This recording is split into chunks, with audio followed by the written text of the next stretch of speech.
The transport shuddered through its final deceleration burn, and Callan Dre pressed his forehead against the viewport just long enough to see what they'd sent him to fix.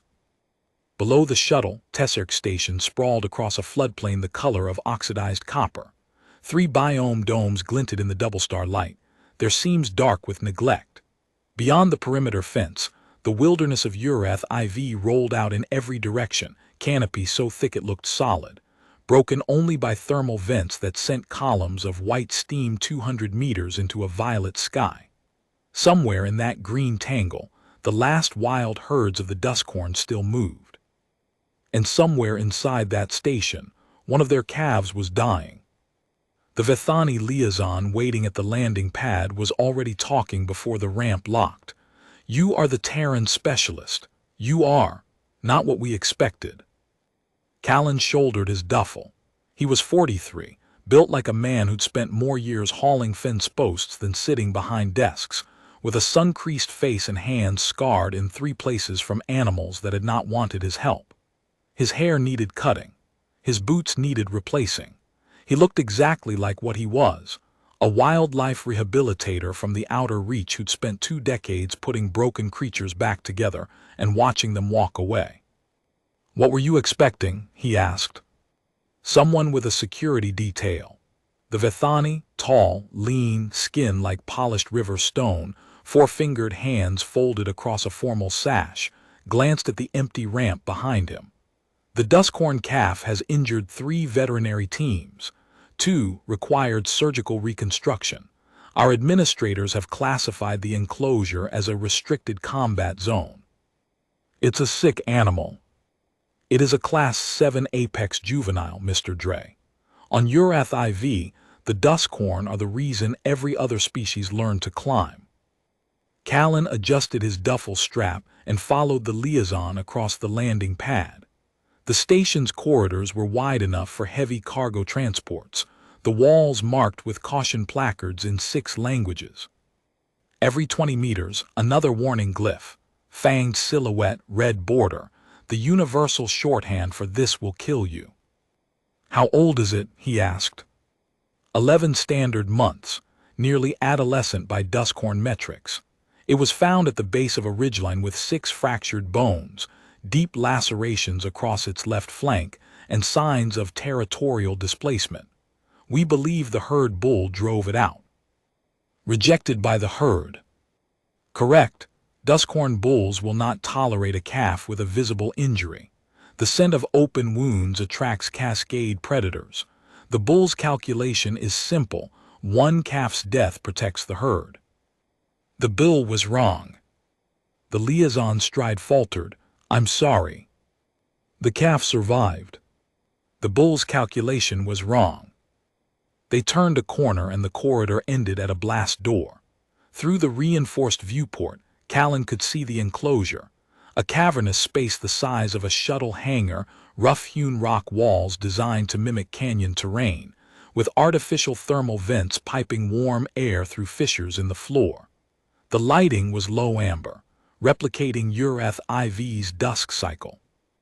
In the far corner, pressed against the wall where 2 rock faces met, something enormous breathed. The duskhorn calf was already the size of a Terran draft horse, and it had months of growing left. Its hide was dark, the color of wet basalt, layered with interlocking dermal plates that thickened along its spine into a ridge of keratinous armor. Its head was broad and low-slung, with a heavy jaw, deep-set amber eyes, and a crown of 6 curved horns that swept backward from the skull like the tines of a war helm. Its left flank was wrapped in biomesh bandages, the edges already torn and retorn where the calf had clawed at them. 1 foreleg was braced in a flex cast. It lay on its good side, breathing in slow, heavy draws, watching the door with the flat attention of something that had already decided what it would do if it opened. "The last team used remote sedation darts," the liaison said. "The calf pulled the dart out of its own neck before the compound took hold. Then it charged the viewport. The glass held. The team did not stay to learn if it would hold a second time." Callan studied the animal through the viewport. Its eyes tracked something, a ceiling sensor maybe, or a ventilation duct. The amber irises were steady, not panicked, not feral, just watching. How many people were in the room when the last team tried? 6, 4 veterinary staff and 2 security officers. That's your problem. I don't follow. 6 strangers in its space, after it was already hurt. Every predator on every world I've ever worked reads that the same way. 6 threats, no exit, fight or die. He turned from the viewport. Open the door. Mr. Dre. Open it, leave it open, and step back from the viewport. It can see you. Predator's red audience. If it thinks there's a crowd, it performs. The liaison hesitated for a long moment. His four-fingered hands tightened against his sash. Then he keyed the blast door. The heavy panels slid apart with a hydraulic sigh. Callan set his duffel down outside the threshold. He walked in empty-handed. The enclosure smelled like iron and ozone and something deeper, a musk that sat at the back of his throat and stayed there. The floor was warm underfoot. 20 meters ahead, the duskhorn calf lifted its massive head off the rock and looked at him. Its nostrils flared. The horns angled toward him, 6 points of curved bone catching the amber light. A low vibration rolled through the enclosure, not a growl, not yet, but the precursor. The calf's version of a drawn weapon. Callan stopped walking. He stood in the open, arms loose at his sides, and did nothing. 10 seconds, 20. The vibration didn't escalate. He sat down on the enclosure floor, cross-legged, back straight, and waited. Behind him, through the open blast door, he could hear the liaison's rapid breathing and the click of claws on composite flooring as other station staff gathered. He ignored them. The calf would ignore them too if he gave it nothing else to focus on. 1 minute, 3. The vibration faded to a soft rattle in the calf's chest plates, then nothing. The massive head lowered a few centimeters, its jaw settling back against the rock. Its eyes stayed on him, steady, measuring, the flat attention of something deciding whether he was a threat or a feature of the terrain. Callan reached into his jacket pocket and pulled out a ration bar. He unwrapped it slowly, deliberately, and bit off a piece. He chewed. He swallowed. He set the rest of the bar on the floor between his knees and looked at nothing in particular. The calf watched the ration bar. Then it watched him. Then it put its head down and closed its eyes. It was the first time in 9 days it had slept with the door open. Behind him, someone whispered something in Vethani that he didn't catch. He didn't need to. The tone was enough, the sharp intake of breath that every species makes when something they were certain of turns out to be wrong. He sat there for 3 hours. When he finally stood, his knees cracking, the calf's eyes opened and tracked him all the way to the door. Its head lifted an inch. The vibration didn't return. "Extraordinary," the liaison said, his voice hushed. "How did you know it wouldn't attack?" "I didn't, but scared animals don't need someone who knows. They need someone who sits." Day 3, Callan brought food. Not the protein pellets from the automated dispenser. The calf had refused those since arrival, scattering them across the enclosure floor with sweeps of its horned head. He'd spent the previous night in the station's biolab, working with the nutritional database to formulate a paste that approximated the thermophilic vegetation duskhorn calves grazed in the wild. High in sulfur compounds, rich in the specific amino acids that the species' gut flora required, with a texture that could be lapped rather than chewed. The calf's jaw had taken a fracture along the left condyle, and chewing would hurt for weeks yet. He set the bowl on the enclosure floor 8 meters from the calf, and retreated to his usual spot against the far wall. The calf smelled it immediately. Its nostrils flared wide, pulling air across the vomeronasal organ in the roof of its mouth, a tasting system more sensitive than most laboratory equipment. For 20 minutes it lay still, just processing the scent. Then it rose. The braced foreleg trembled under its weight, and for a moment Callan thought it would go down. But it held. The calf crossed the distance in a careful, limping line, lowered its broad jaw to the bowl, and ate. It ate for 4 minutes straight. When it finished, It lifted its head and looked at Callan from 6 meters. Its jaw plates were smeared with paste. Its amber eyes were different, not the flat defensive attention he'd seen on day one, but something softer. Curious, maybe, or confused, as if it couldn't understand why the only creature in the room that wasn't afraid of it was also the only one that had figured out what it needed. "More tomorrow," he said. The calf's ears, small, triangular, tucked between the rearmost horns, swiveled toward his voice. Then it turned and limped back to its corner, and the way it settled onto the warm floor was fractionally less guarded than before. Its injured flank faced the wall. Its eyes faced the door. But its body was angled toward where Callan sat, not facing him, not turned away, angled. A compromised position that said, in the language every predator spoke, "I know you're there, and I haven't decided yet, but I'm not going to watch the door instead of you." Day 4 he brought water.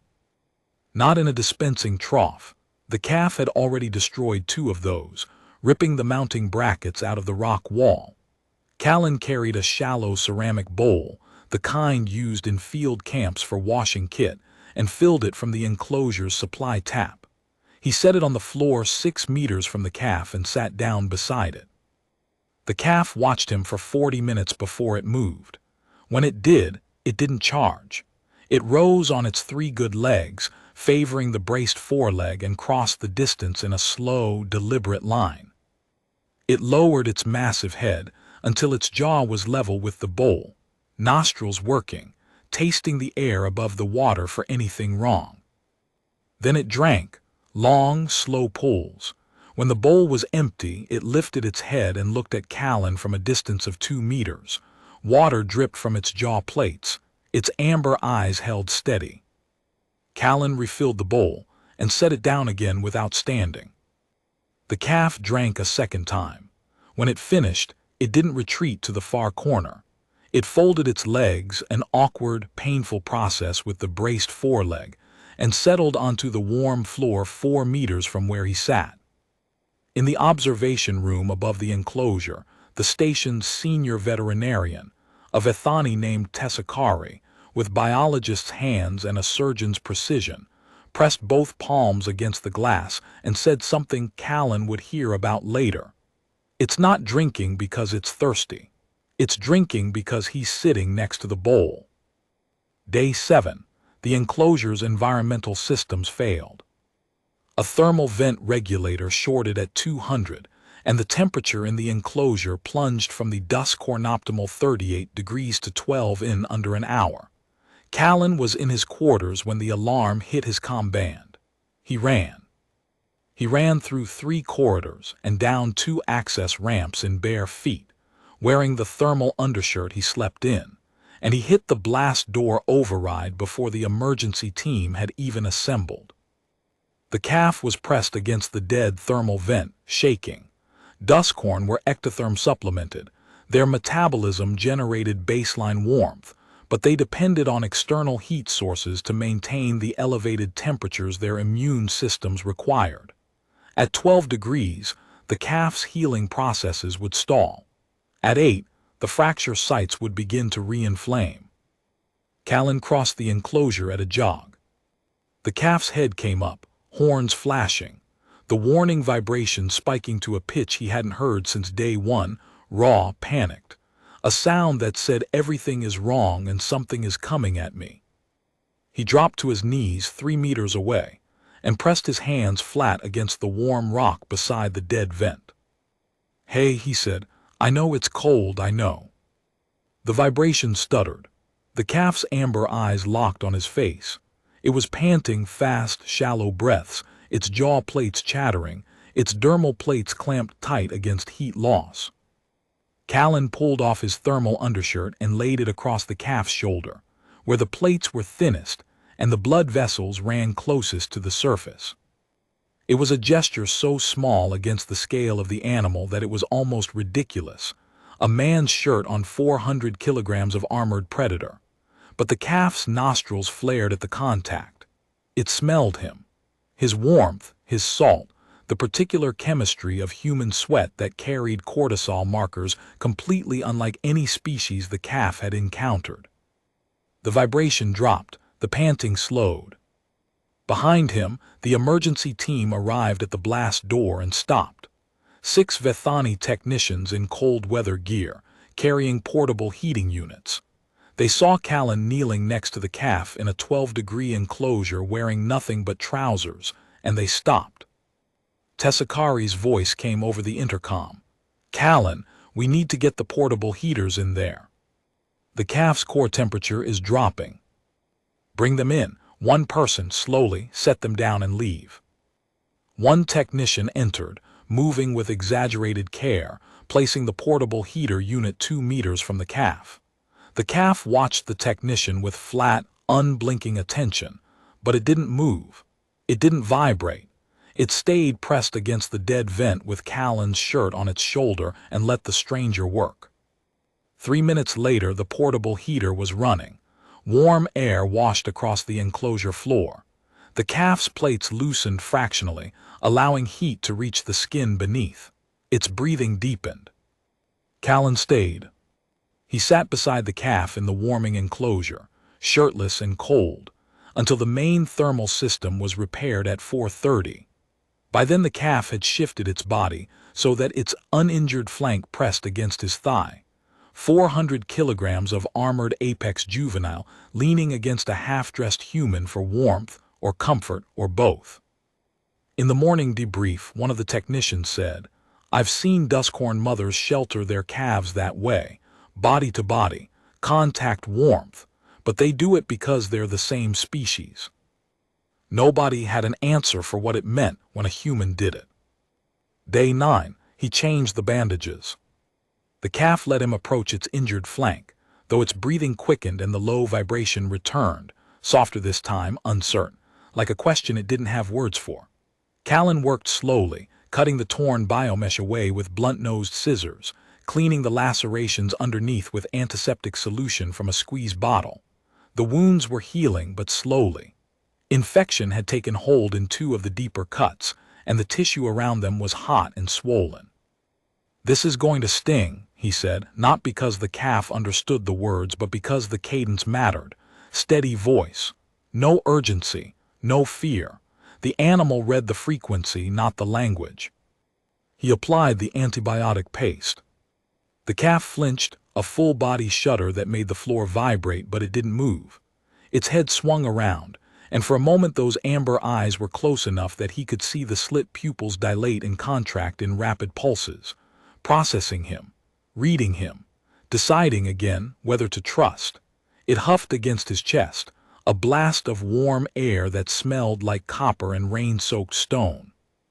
"Easy," he said, "I know." He finished the dressing.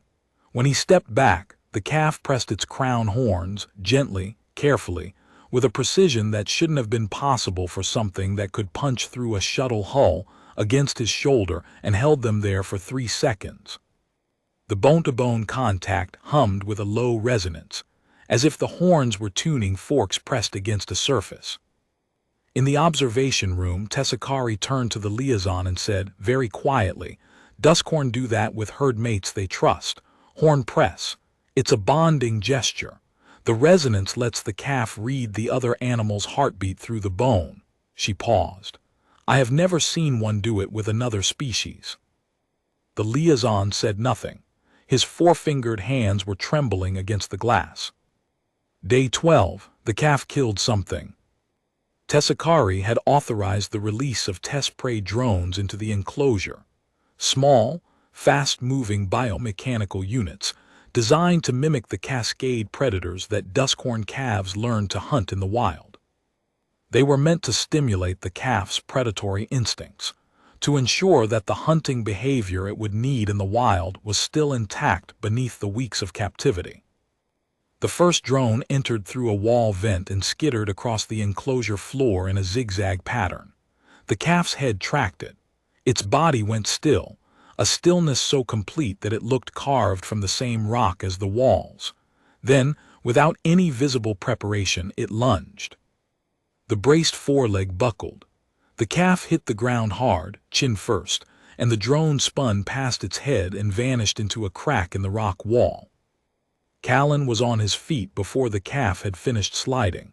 He stopped himself at the 5-meter mark.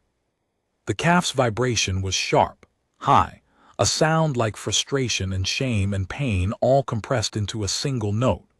It lay on the floor with its chest heaving and its injured flank throbbing visibly against the biomesh. And for the first time since day one, it looked broken in a way that had nothing to do with bones. It had tried to be what it was, and it had failed. Callan sat down. He waited until the vibration faded.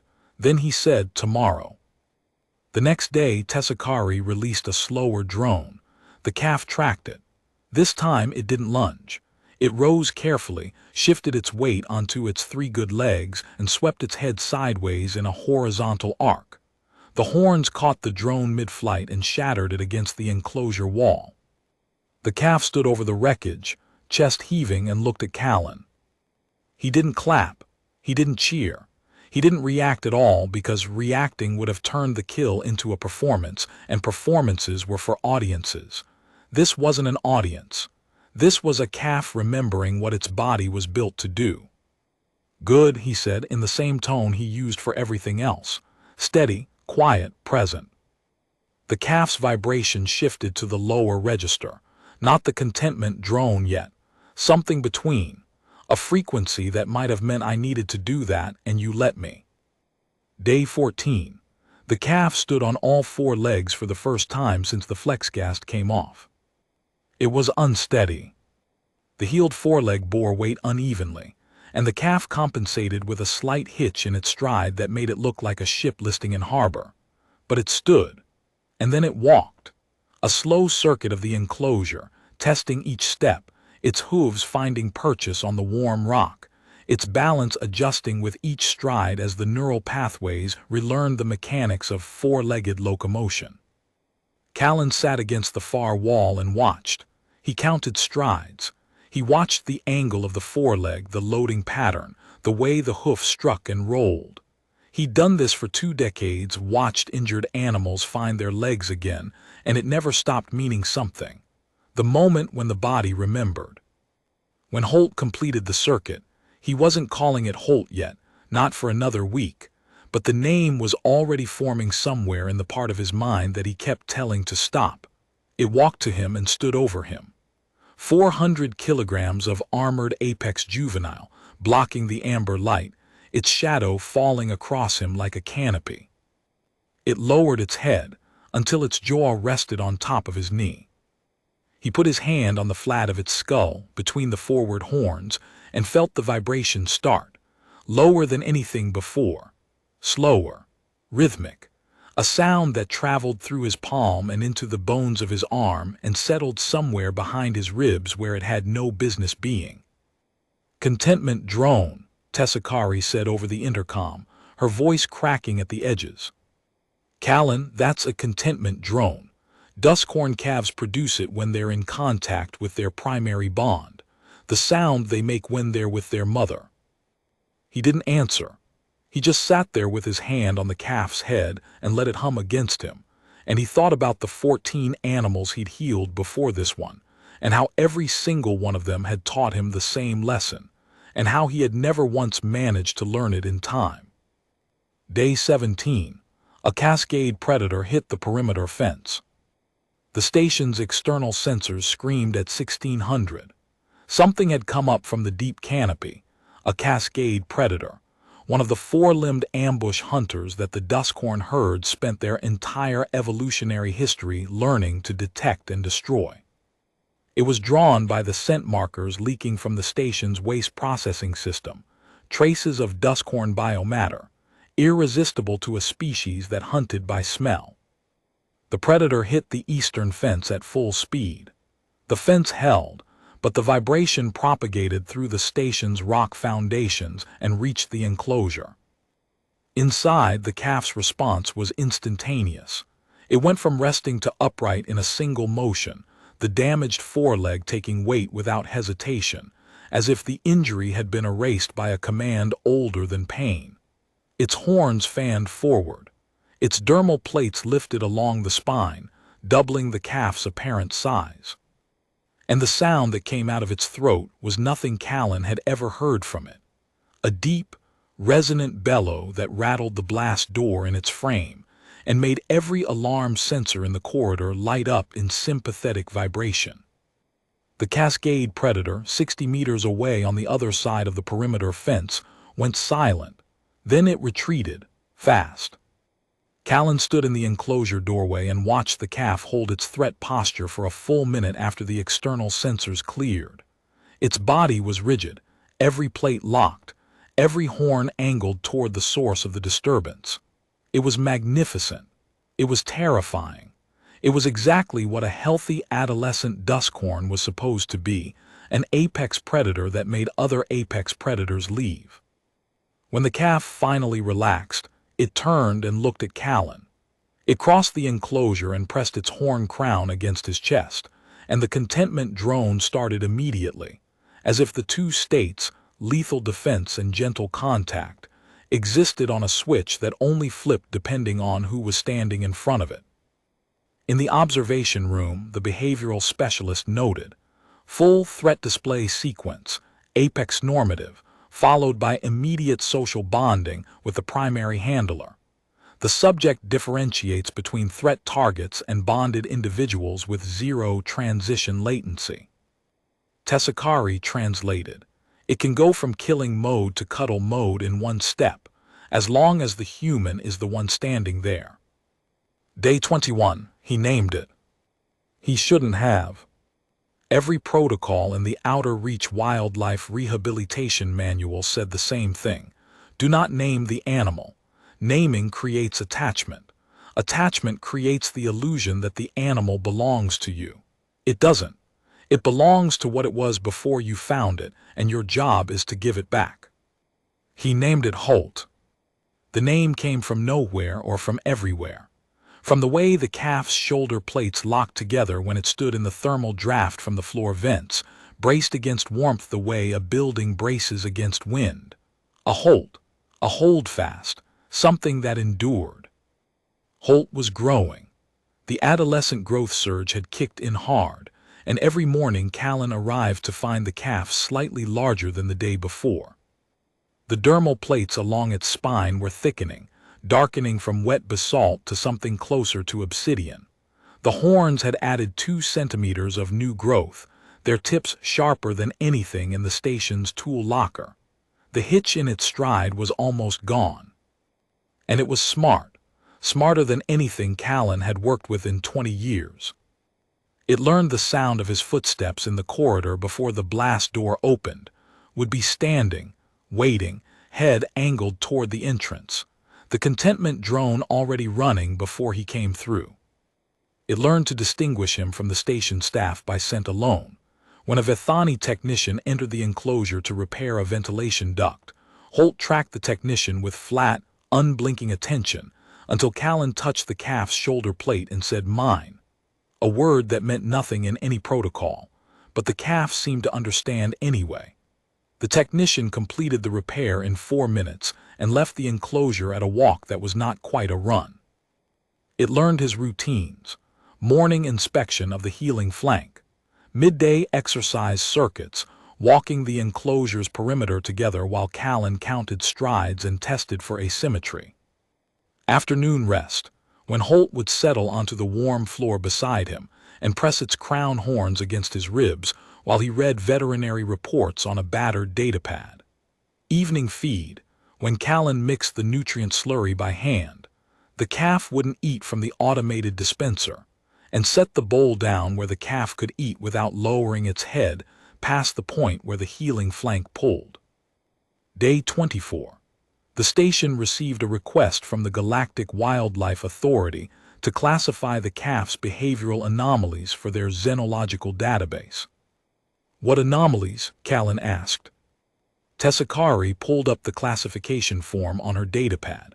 Cross-species primary bonding with a non-familial organism, voluntary physical contact with a predator-class xenospecies handler. Threat response modulation based on handler proximity, Contentment drone production triggered by non-conspecific touch. She looked up. They want to name it, the phenomenon. It doesn't need a name. Callan, what you've done, what's happening between you and that calf? There's no precedent. Not in Vethani literature, not in Sethani literature, not in any xenological record in the authorities' database. A Class 7 apex juvenile voluntarily bonding with a member of a different species to the degree that it produces maternal contact vocalizations. It's not complicated. I showed up. I didn't leave. I brought food it could eat and water it could drink, and I sat there when everything hurt. That's not a phenomenon. That's Tuesday. The station staff stopped calling it the specimen and started calling it Dre's calf. The security team stopped requesting hazard pay for corridor shifts near the enclosure. Tessakari stopped running sedation readiness protocols. The liaison stopped asking when the rehabilitation would end. Nobody wanted to ask, because asking meant answering, and the answer had always been the same answer it was for every animal Callan had ever healed. You give it back. Day 26. The visiting researchers nearly died. A 3-person survey team from the Galactic Biodiversity Archive arrived to document Tessark Station's rehabilitation program. They were Sethani, compound-eyed, methodical, supremely confident in their field experience with Class 4 and 5 species. They had never worked with a Class 7. The distinction, Callan would later reflect, was the difference between swimming in a lake and swimming in the ocean during a storm. The lead researcher asked to enter the enclosure for close-range biometric scanning. Callan told her no. She appealed to the station administrator. The administrator, a Vethani with the smooth, practiced calm of someone who signed liability waivers for a living, told her that the human specialist's protocols were absolute within the enclosure. She entered the observation room instead and set up her scanning equipment against the glass.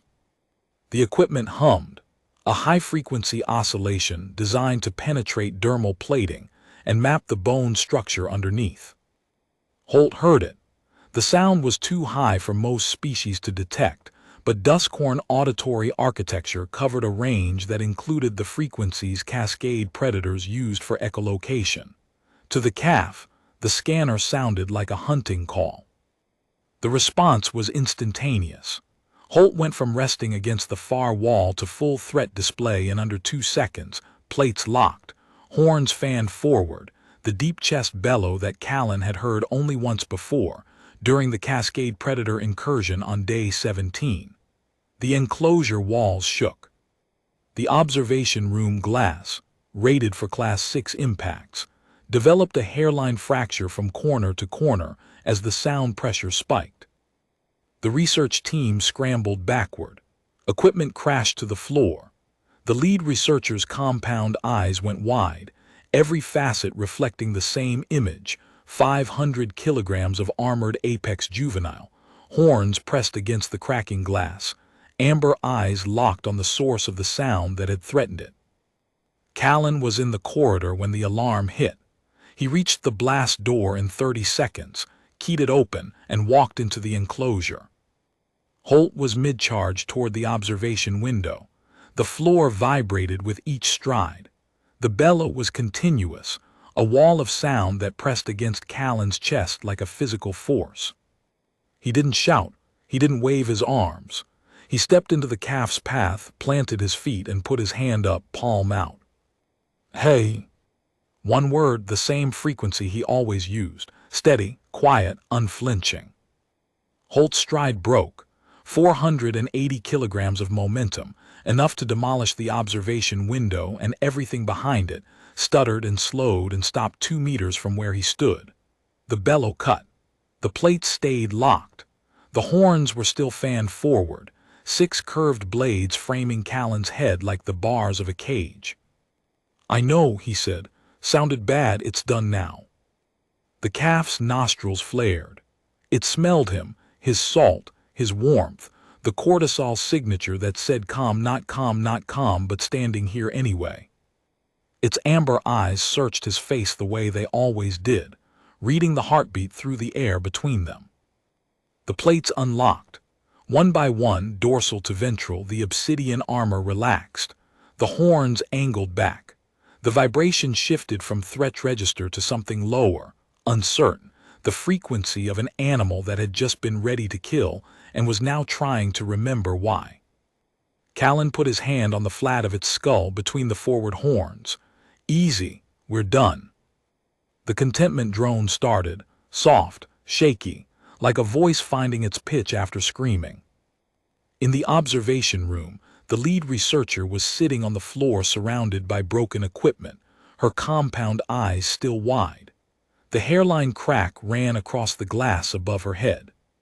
She looked at Callan through the fractured pane, at the ordinary-looking human standing with his hand on the skull of a creature that had been 2 seconds from punching through reinforced glass, and said nothing.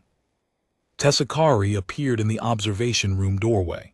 She looked at the crack, at the scattered equipment, at the researcher on the floor, and then at Callan through the glass. "I'll add high-frequency scanning prohibition to the enclosure protocols," she said. Her voice was flat and precise. "And I'll note in the incident report that the only reason this room still has occupants is because a man said hey at the right moment." The lead researcher didn't file her biometric data. She filed a different report instead, a behavioral note that would circulate through the archive's internal literature for years. It read in part, "The subject's threat response was apex normative and would have resulted in casualties. The threat response was terminated by a single vocalization from the bonded human handler. The transition from lethal intent to affiliative contact occurred within 4 seconds. No pharmacological intervention was employed. No restraint was applied. The handler's method consisted entirely of physical presence and vocal cadence. We have no existing framework for this." Day 29. The calf's flank was fully closed. New tissue, pale against the dark dermal plates, sealed every laceration. The infection was gone. The bone fractures had knitted under the flexcast and held. The foreleg was sound, not perfect, never perfect. There would always be a faint asymmetry in the stride that an expert eye could catch, but sound enough for wild terrain. Sound enough for running. Sound enough for the high ridgelines where the duskhorn herds moved between thermal valleys in the wet season. Tessakari ran a final scan and presented the results on a display screen in the observation room. Callan stood in front of it with his arms crossed and read every metric twice. "Full mobility," she said. "Bone density within normal range for age. Immune markers clean. Dermal plate integrity at 94%. The remaining 6 is cosmetic, the scarring along the left flank. It won't impede thermoregulation or defense." Behavioral assessment. Apex normative across every metric we can measure remotely. Aggression thresholds are healthy. Hunting instincts are intact. 7 out of 7 test prey drones destroyed. The last 3 with the healed foreleg bearing full combat weight. It is, by every clinical standard, a healthy adolescent duskhorn ready for reintroduction to the wild. Callan stared at the scan results. "When?" Tessakari hesitated. "The wet season begins in 18 days. The herds will be moving through the eastern thermal corridors. If we release it on the ridgeline above Corridor 7, it will have the best chance of encountering a herd before the rains settle. The bull might still reject it. The scarring will carry scent markers. But an adolescent this size has a reasonable chance of establishing itself on the herd's periphery and working inward. And if the bull rejects it again, then it lives solitary. Duskhorn can survive alone their apex for a reason. It won't be easy, but it's possible." Callan uncrossed his arms. His hands were shaking, and he put them in his pockets so no one would see. 18 days, he said. Day 32. The liaison found him sitting outside the enclosure at 300, his back against the blast door, staring at the corridor ceiling. "You have not slept," the Vithani said. "I've done this before." Released an animal you. 14 times. 14 animals across 11 worlds. 2 raptors, a marsh crawler, a glacial bear, 4 canid pack juveniles, and 5 solo predators that should have killed me and didn't. He rubbed the scar on his left hand, the one from the marsh crawler, the one that had come closest. I've done this before. The liaison sat down beside him. For a species that valued formality and vertical posture, it was an extraordinary gesture, lowering himself to the floor, back against the same wall, shoulder almost touching Callan's. The staff have begun to talk, the liaison said. Some believe you should keep it, that the bond is too deep to sever. Tessakari's notes describe it as the most significant cross-species primary bond in the authorities' current literature. The bond isn't the point. Then what is? Callan was quiet for a long time. Inside the enclosure, he could hear Holt breathing that deep, steady rhythm that he'd learned to read the way a sailor reads tide. Fast breathing meant pain. Staggered breathing meant alertness. This rhythm, slow, even, with a faint undertone of the contentment drone, meant the calf was asleep and dreaming of warmth. The point is that the bond is why I have to let it go. If I keep it, I'm keeping it for me, because it makes me feel like I matter. Because when it puts its head on my knee and drones, I feel like the last 20 years added up to something. That's not love. That's need. He looked at the blast door, knowing that on the other side, 460 kilograms of armored apex predator was sleeping with its crown horns pointed toward the door, waiting for the sound of his footsteps. Love is knowing what it needs, and that it isn't you. The liaison's four-fingered hands lay flat on his knees. His river-stone face was unreadable in the corridor light. Your species, he said softly, is the most confusing in the galaxy. Yeah, Callan said, we get that a lot. Day 35, they started the enrichment protocol. Wild duskhorn scent markers, collected from shed plates and territorial rubbings in the eastern thermal corridors, were introduced into the enclosure through the ventilation system. The first time the scent hit, Holt's reaction was immediate and visceral. It rose from the floor, nostrils flaring, plates lifting, and stood in the center of the enclosure for 20 minutes, turning slowly, tasting the air from every direction. It knew, somewhere beneath the weeks of captivity and pain and healing and the strange warmth of a human's hand between its horns, the calf's deepest wiring recognized what it was smelling. Herd, territory, the thermal corridors where its kind had moved for 10,000 generations. Callan watched from the observation room and didn't go inside. He could see the calf's body language shifting, the plates cycling between defensive lockdown and a looser, more exploratory configuration, the head swinging toward the ventilation ducts, the hooves testing the floor as if measuring it against remembered terrain. Tessakari stood beside him. It's responding. The scent markers are triggering territorial mapping behavior. It's building an internal model of the herd's location relative to its own position. It wants to go.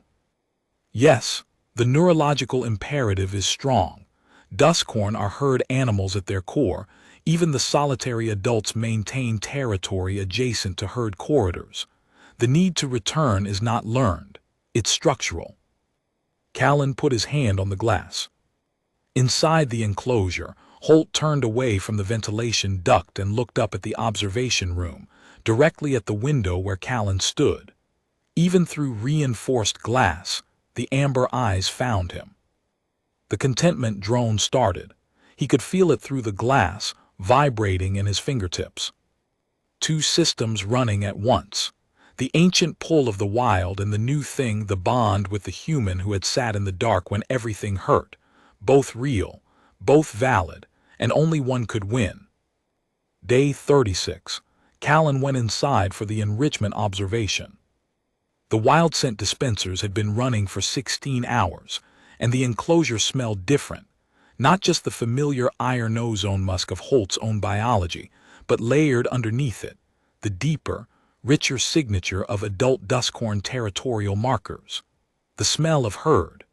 The smell of belonging to something larger than a man and a ceramic water bowl and a warm floor.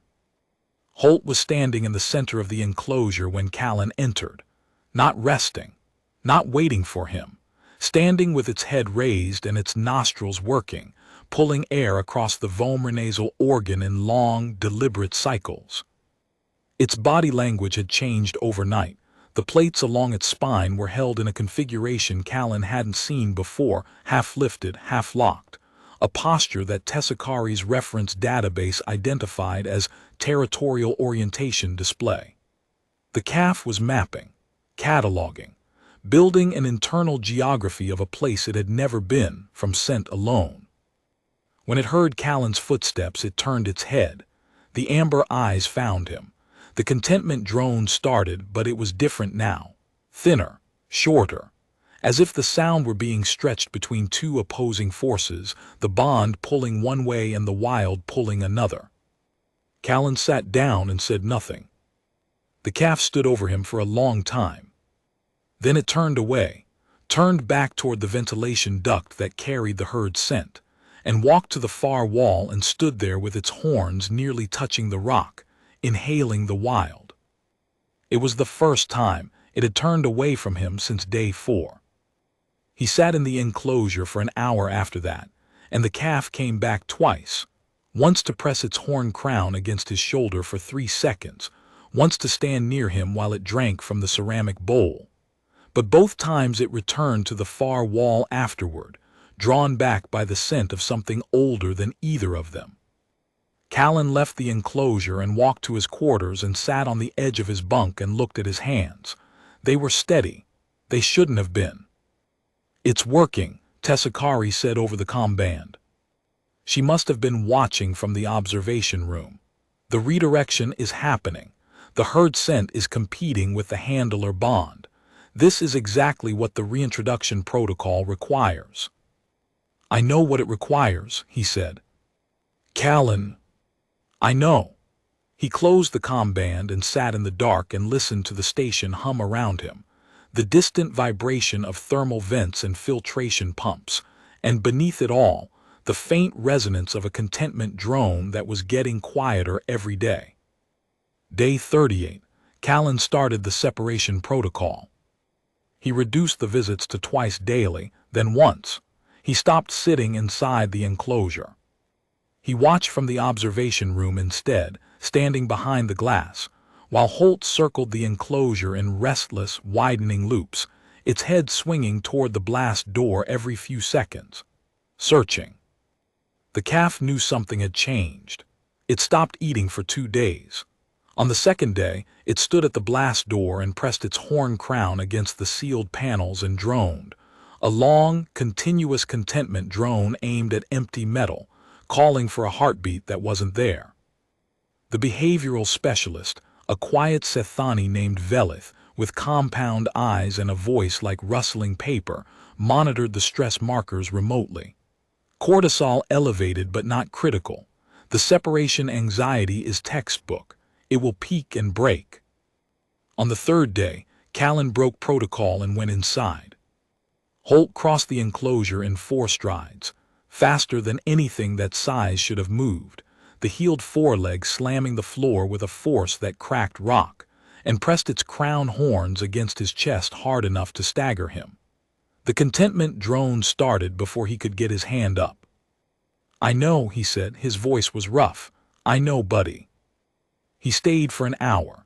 He sat with the calf's head on his lap and felt its breathing slow until the drone was a barely audible hum that traveled through the floor and into the rock and out the other side of the station.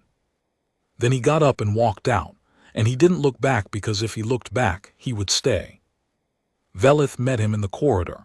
"The separation anxiety will peak in 48 hours, she said. After that, the calf's cortisol levels will begin to normalize. It will start eating again. By day 44, it will be redirecting its bond-seeking behavior toward environmental stimuli, the thermal vents, the test prey, the scent markers from the wild herds." "You're sure?" The neuroscience is sound. The bond between the calf and you has been profound, deeper than anything in our xenological literature for a cross-species pairing. But duskhorn neural architecture is adaptive. It will not forget you, but it will learn to carry the bond without needing your presence to sustain it. It'll remember. For the rest of its natural life, duskhorn have extraordinarily dense memory architecture. Sensory imprinting at this developmental stage is permanent. It will remember your scent, your voice, your footsteps, the specific frequency of your heartbeat through its horns. But remembering and needing are different systems. Callan leaned against the corridor wall and pressed his palms against his eyes. "Yeah," he said, "they are." Day 42, a delegation arrived. 3 Vethani administrators in formal sashes, accompanied by a Galactic Wildlife Authority observer, a thin, angular Keithrani with silver-tipped quills and an expression of permanent bureaucratic suspicion. They set up in the observation room and spent 4 hours reviewing scan data, behavioral metrics, and the reintroduction plan. The Keithrani observer turned to the liaison at the end of the review. "The reintroduction is approved. Transport to the ridgeline above Corridor 7 is authorized for Day 47. Standard monitoring protocols apply." "And the human?" The observer's quills flattened. "What about the human?" "Mr. Dre has requested permission to accompany the calf to the release point." "Denied. The presence of a bonded handler at the release point would compromise the subject's territorial imprinting and risk." "Approved," Tessakari said from the back of the room. Everyone turned.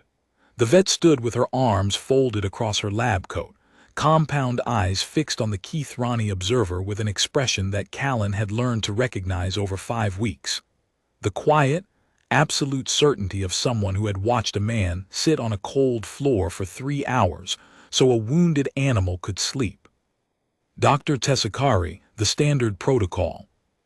The standard protocol was written for animals that were sedated, crated, and transported while unconscious. This animal has never been sedated. It will not enter a transport crate. The only way it leaves this station is walking, and the only person it will walk beside is Callan Dre. Then sedated. The last 3 teams that attempted sedation required surgical reconstruction. This animal does not respond to forced compliance. It responds to trust, one man's trust specifically. She unfolded her arms. "You can approve Dre's presence at the release point, or you can explain to the Galactic Wildlife Authority why a healthy apex juvenile died in a cage, because your protocols couldn't accommodate a man walking next to it." The observer's quills lifted, flattened, lifted again. Bureaucratic calculation running behind silver-tipped needles. "Approved," the observer said, "under protest." "Noted," Tessakari said, in a tone that meant forgotten. Day 45. Callan sat in the enclosure for the last time. Holt was enormous now.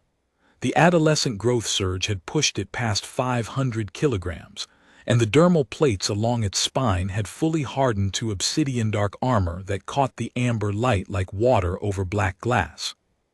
Its horns were weapons, 6 curved blades that could open a transport hull. When it moved, the floor vibrated. When it breathed, the air pressure in the enclosure shifted. The hitch in its stride was gone. The foreleg was sound. It was beautiful. Not the way a sunset was beautiful, or a painting, or a well-made piece of furniture. Beautiful the way a mountain was beautiful, because it was massive and ancient-shaped and utterly indifferent to whether you thought so. It lay beside him with its head on his thigh, and the contentment drone ran through both of them like a second heartbeat. Callan put his hand on the flat of its skull, between the forward horns, and felt the vibration travel through his palm and into his arm and settle somewhere behind his ribs where it had no business being. 2 more days, he said. The calf's amber eyes were half closed. Its breathing was slow and deep. The scarred left flank rose and fell, the pale new tissue a map of everything that had been broken and put back together. You're going to walk out of here, and you're going to find the thermal corridors, and you're going to hear the herd moving in the wet season fog, and your legs are going to remember what they were built for. And you're going to run. You're going to run like nothing I've ever seen, because that's what you are. That's what you've always been. He was talking to himself. He knew that. The calf was asleep or close to it, and the words were just sounds in the amber light. And I'm going to stand on that ridgeline and watch you go, and I'm not going to call you back. Because calling you back would mean I healed you for me. And I didn't. I healed you so you could leave. The drone hummed on, steady and low and warm. In the observation room, Tessakari watched through the glass and made no notes. Some things didn't go in reports. Day 47, the morning was cool. A light rain had fallen before dawn, and the air above the ridgeline smelled like wet stone and thermal sulfur, and the deep green perfume of the canopy below. The double stars were rising behind a bank of low cloud, painting everything in shades of amber and violet.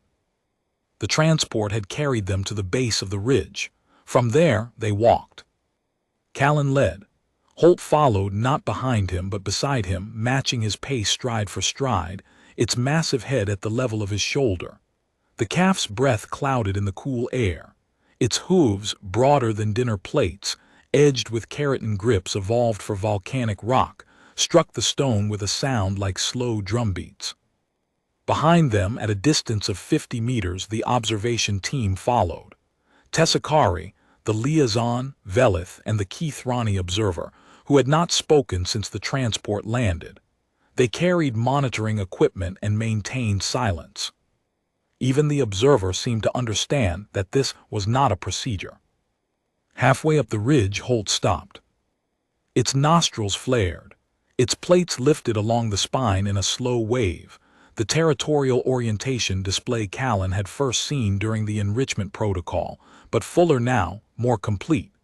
The calf's head swung east, tracking a scent line carried on the valley thermals. Its body went rigid for 3 seconds.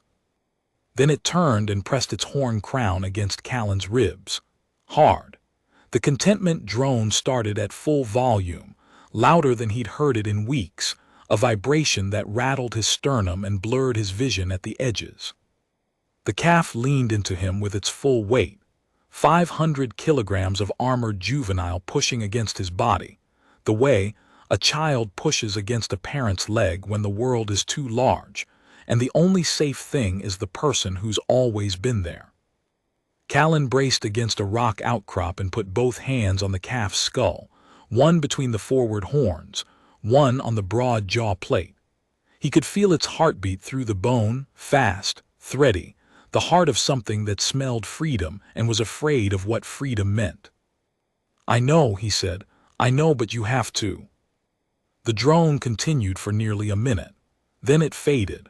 Holt pulled back, shook its massive head, the horns cutting the air with a sound like drawn blades, and turned back toward the ridgeline. It took the next step. And the next, and the next. They walked the last 300 meters in silence, side by side, the calf's shadow falling across the human like a second skin. Callan didn't speak. He counted the calf's strides instead, strong, even the healed foreleg bearing its share without complaint, and he thought about the first time it had walked the enclosure circuit on day 14, hitching and listing, and how far it had come, and how far it still had to go. The ridgeline above Corridor 7 was a spine of dark rock that overlooked the eastern thermal valleys.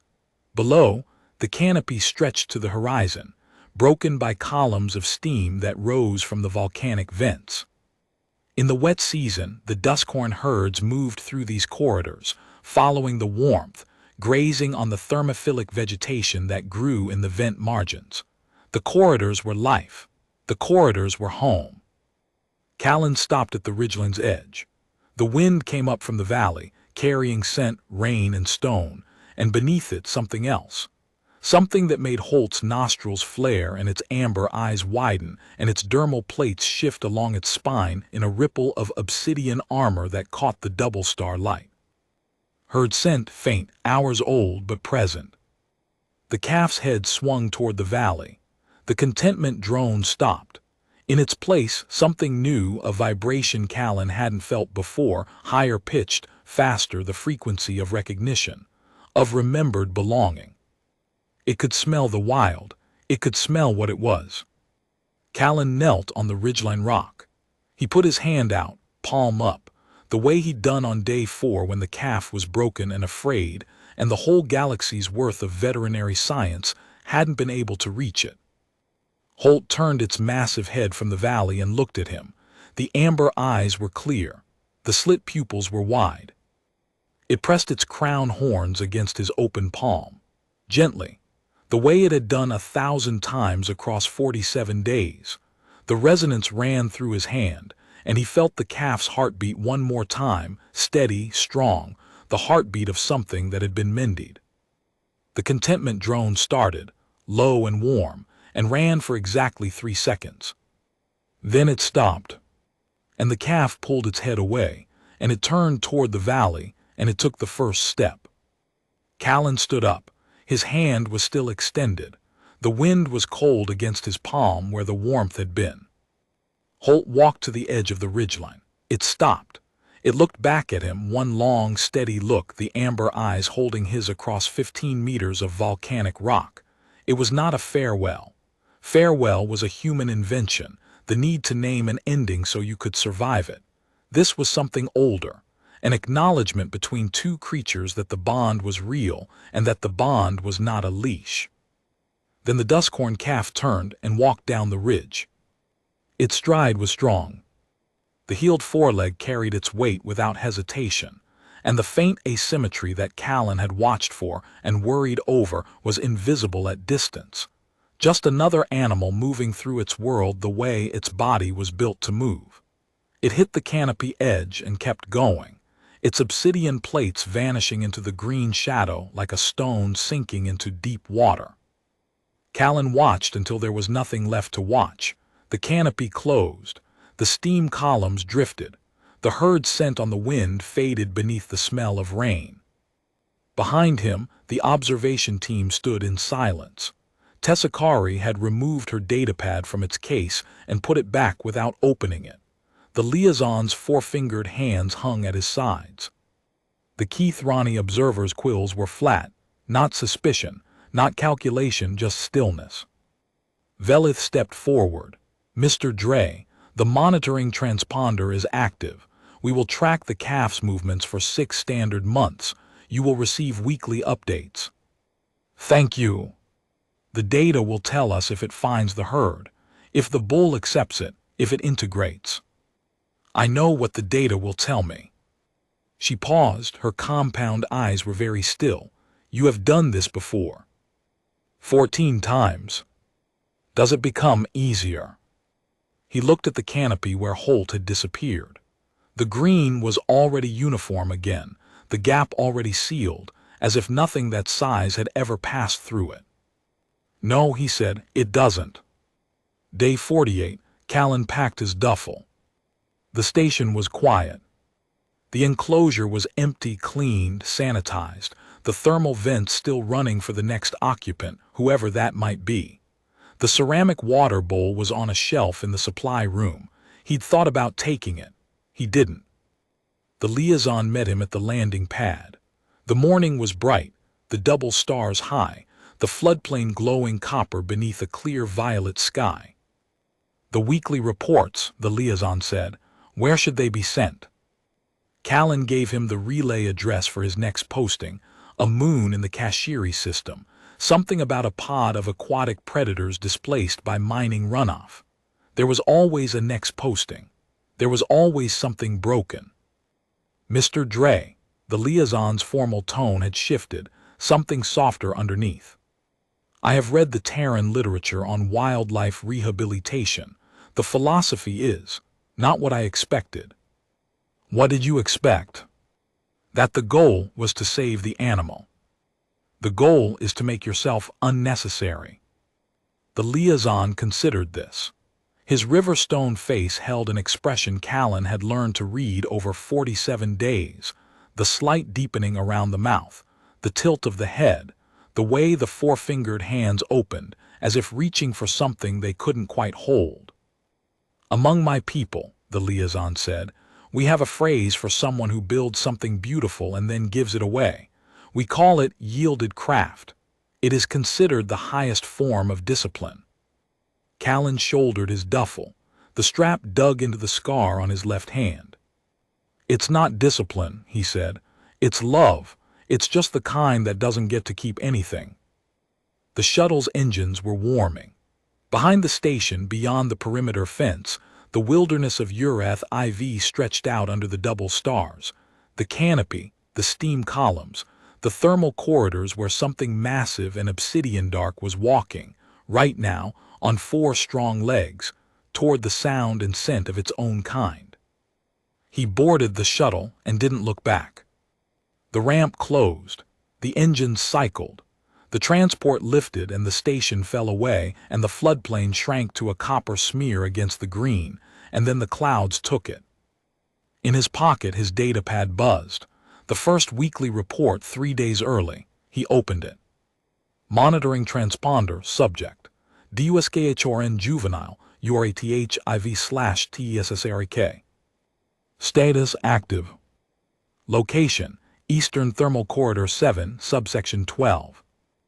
Movement pattern, steady southward AT herd pace velocity. Proximity alert, 3 adult DUSKHORN detected within 400 m. Behavioral note, subject has matched herd pace for 6.2 hours. No aggression detected, no displacement behavior, integration tentative but stable. He read it twice. Then he closed the datapad and put it in his pocket and looked out the viewport at the violet sky and the clouds and the steam rising from a world he would never see again. Somewhere down there, Holt was walking with its herd. He pressed his forehead against the viewport and let the shuttle carry him away, toward the next broken thing, the next animal that would hate him and then trust him and then leave him, the next 47 days that would end the same way, standing on a ridgeline with an empty hand and a chest full of something the galaxy didn't have a good word for. Tessakari had tried, though. She'd said it to the liaison the night before, when she thought Callan was asleep in the corridor outside the enclosure. "He calls it rehabilitation," she'd said. "But what he actually does is raise something to its full power and then step aside so it can become what it was always meant to be. Among my species, we have a clinical term for that kind of sustained, self-erasing devotion." "What is it?" "We call it purposeful absence. It is the act of building a bond so strong that the bonded creature can survive without you. In our literature, it's classified as the most cognitively demanding emotional act a sentient being can perform." The liaison had been quiet for a long time. "And he has done it 14 times, he said. 15 now." The shuttle climbed. The clouds parted. The stars came through, bright and distant and indifferent the way stars always are. Below him, the wilderness held its newest walker. The thermal corridors steamed. The herds moved. And a calf that had been broken and afraid and alone pressed its way into the margin of a group that smelled like home. And the bull at the front of the column turned its massive head and looked, and the scarred flank caught the light, and the bull's nostrils flared. And then the bull turned away and kept walking, and the calf walked with it, and the corridor swallowed them both. Callan didn't see it. He was already gone. But the data would come, week by week, and the data would tell him what he already knew. The calf didn't need him anymore. That was the whole point. That had always been the whole point. Love is the thing that makes itself unnecessary, and then keeps going. He closed his eyes against the viewport glass and let the shuttle carry him to the next one.